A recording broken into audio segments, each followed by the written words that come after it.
దేవుడును మన రక్షకుడు అయిన యేసుక్రీస్తు ప్రభుల వారి శక్తి కలిగిన అతి పరిశుద్ధమైన నామంలో ఉదయకాల మన్నా అనే చక్కని కార్యక్రమాన్ని చూస్తున్న మీ అందరికీ నిండు హృదయంతో వందనాలండి. దేవుని యొక్క మహాకృప మీ అందరికీ కూడా తోడై ఉండును గాక. ఎలా ఉన్నారు మీరు? దేవుని కృపలో అందరూ క్షేమమే కదా? సంతోషంగా ఉండండి. నమ్మదగిన దేవుడు మీకు తోడుగా ఉన్నాడు. పరిశుద్ధ గ్రంథంలో నుంచి ఒక చక్కని మాట ఇలా చదువుకుందామా? సామెతల గ్రంథం 3వ అధ్యాయం 32వ వచనం. కుటిల వర్తనుడు యెహోవాకు అసహ్యుడు, యథార్థవంతులకు ఆయన తోడుగా ఉండును. ఎంత మంచి మాట.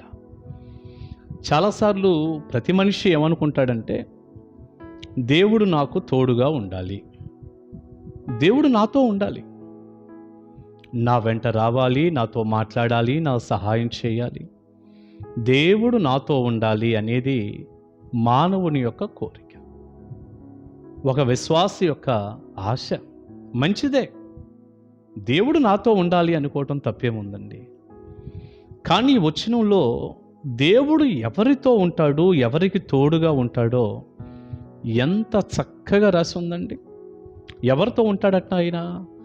యథార్థవంతులకు ఆయన తోడుగా ఉండును. ఎంత చక్కని మాట.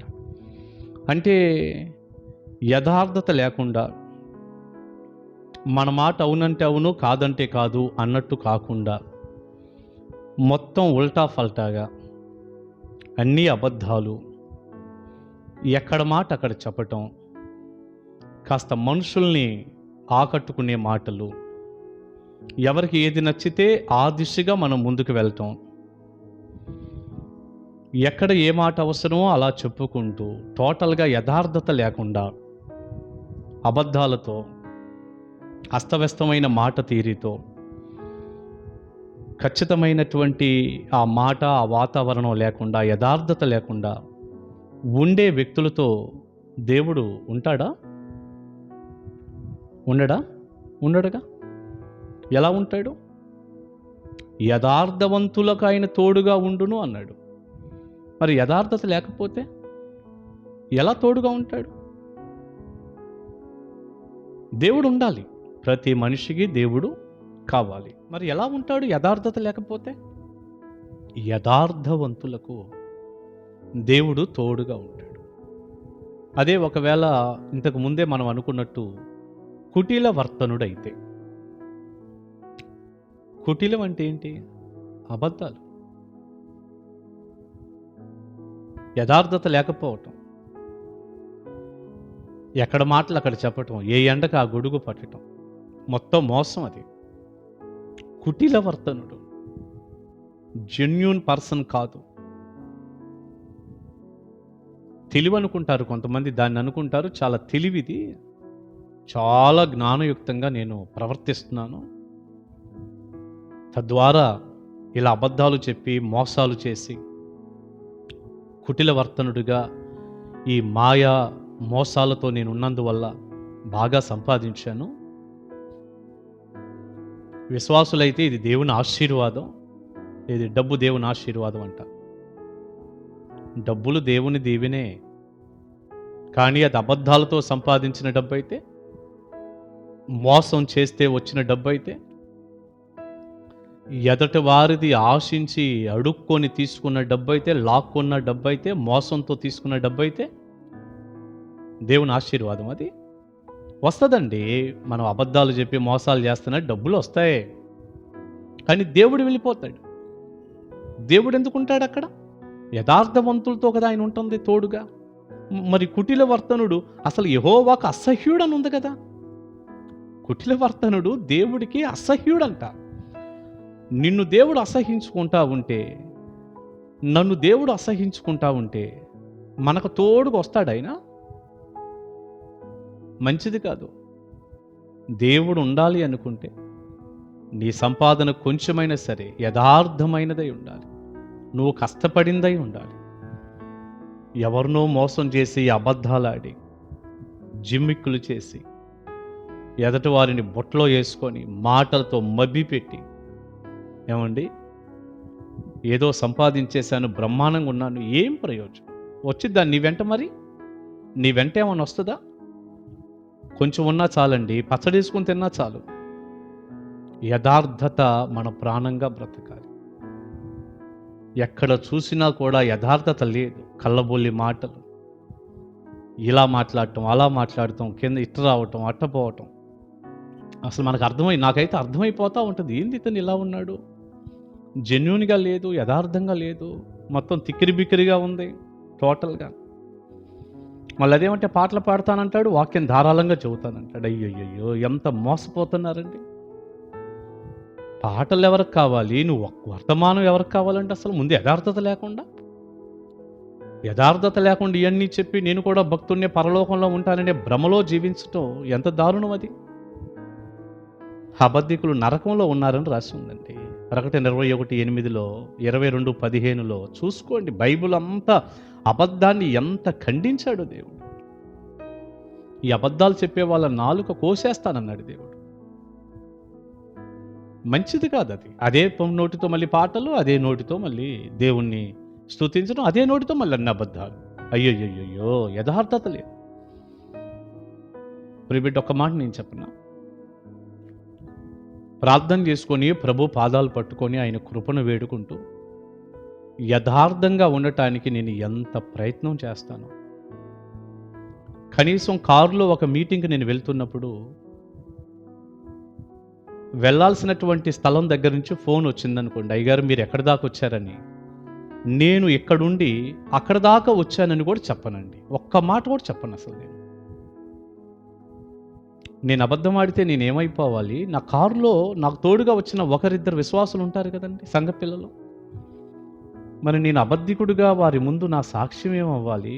వారు రేపు ఎన్నో అబద్ధాలు ఆడతారు. ఇక మీరు ఎందుకు అబద్ధాలు ఆడుతున్నారు, యథార్థత లేదని నేను ఎలా చెప్పాలి? ఇక నేనే అలా ఉంటే ఎలాంటి సంఘాన్ని కడుతున్నాను, ఎలాంటి వ్యక్తుల్ని తయారు చేస్తున్నాను నేను? యథార్థత చాలా ముఖ్యమండి. ఉన్నది ఉన్నట్టు మాట్లాడటం నేను ఇప్పుడు చెప్పనండి అట్లా. మీరు నమ్మినా నమ్మకపోయినా నాకేం పెద్ద దానివల్ల లాభ నష్టాలు ఏమి లేవు. కానీ నా యథార్థత దేవుడు నాతో ఉండటానికి కారణమైంది, మీ యథార్థత దేవుడు మీతో ఉండటానికి కారణమైంది. ఏదో మోసం చేస్తే వస్తుందిలే డబ్బు, పర్వాలేదని ఎన్ని అబద్ధాలు. చాలా కొంతమంది అయితే అసలు అసలు ఎన్ని అబద్ధాలునండి. ఎక్కడుండి అక్కడున్నానని చెప్పటం, అసలు రకరకాలుగా అండి. అవన్నీ పెద్ద లిస్టే చెప్పాల్సి వస్తుంది. ఎన్ని అబద్ధాలు. అసలు అట్లా కల్పించేస్తారంతే. ఎంత తప్పో అసలు అది. వాక్యం ఒప్పుకోలేదు, జీవం కలిగిన దేవుని మాట ఒప్పుకోలేదు అది. ఇర్మియా గ్రంథంలో చూడండి, అబద్ధాలతో డబ్బుతో ఇల్లు ఎట్టా నిండిపోయిందో చూడండి. ఒక మాట ఇర్మియా గ్రంథంలో 5వ అధ్యాయం 27వ వచనాన్ని ఇలా చదువుకుందాం. 5:27.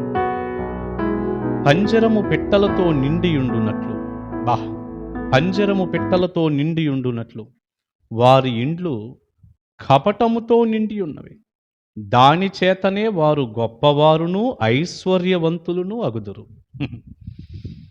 దేవుని ఆశీర్వాదం. ఆ డబ్బు వస్తే ఐశ్వర్యం దేవుని ఆశీర్వాదం కదా. మర్చిపోకండి, నేను మళ్ళీ చెప్తున్నాను, ఆ సమతుల్యత మీకు తెలియాలి. బ్యాలెన్స్ అంటాం. దీవించబడటం, ఆశీర్వదించబడటం, ఒకరికి ఎదురు చూడకుండా డబ్బులు ఉండటం ఆశీర్వాదమే, తప్పేం కాదు. కపటంతో ఉంటే, అబద్ధాలతో ఉంటే, నీ వ్యాపారం మోసాలతో ఉండి అబద్ధాలు చెప్పి మోసం చేసి తిమ్మిని బొమ్మిని చేసి రూపాయి దగ్గర 2 రూపాయలు వసూలు చేస్తూ ఎంత కూడా మోసంతో సంపాదన అంతా తీసుకొని నీ ఇల్లు నింపుకుంటే అది దేవుడిచ్చిన ఆశీర్వాదమా? 1% కూడా కాదు. 1% కూడా కాదు. మర్చిపోకండి, దీన్ని క్లియర్గా చెప్పాడు. పంజరము పెట్టెలతో నిండి ఉండునట్లు వారి ఇండ్లు కపటముతో నిండి ఉంది. కపటం, యథార్థత లేదు.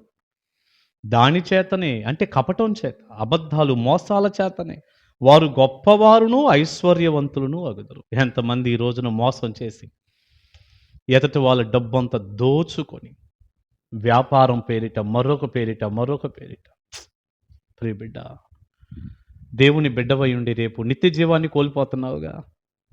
అబద్ధాలు మోసాలు చేసే వాళ్ళ పరలోక రాజ్యం చూసుకో, బైబిల్ అంతా చదువుకో. తప్పు కాదు, మాని. మార్చుకో. యథార్థవంతులకు ఆయన తోడుకుంటాడు. ఎంత అద్భుతమైన మాట అండి. దేవుడే దూరం అయిపోయాడు. డబ్బుంది. యేసుప్రభు లేనోళ్ళ దగ్గర కూడా డబ్బు ఉంది కదండి. డబ్బుదేముందండి? తెలివిని ఇంకో రకమైన జిమ్మిక్కుల్ని వాడితే బోలెడు వస్తుంది. కాదు, యెహోవా యందు భయభక్తులతో కూడా కొంచెం ఉండటమే శ్రేష్టం. మర్చిపోకండి. నీ దగ్గర ఎంత ఉంది అని కాదు, అది ఎలా ఉంది అనేది ముఖ్యం. యథార్థత మన ప్రాణం. మర్చిపోకుండా యథార్థవంతులదే పరలోకం కూడా.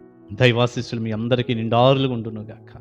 ప్రార్థన చేసుకుందాం. పరిశుద్ధ తండ్రి, వెతబడిన చక్కని వర్తమానం మీ పిల్లలకు దీవెనకరంగా మార్చండి.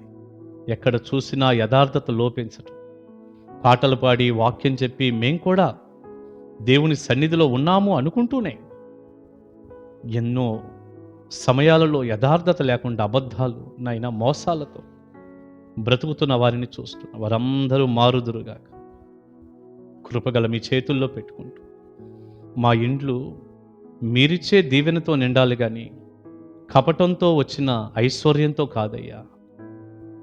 మిమ్మల్ని పోగొట్టుకున్నాక ఎంతుంటే ఏం ప్రయోజనమయ్యా? యథార్థవంతులకు మీరు తోడుగా ఉన్నారు ప్రభువా.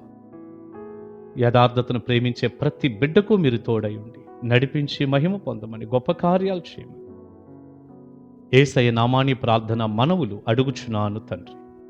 ఆమేన్. ఆమేన్. God bless you. దేవుని కృప మీకు తోడై ఉండును గాక. కలుసుకుందాం ఉదయకాల మండలం.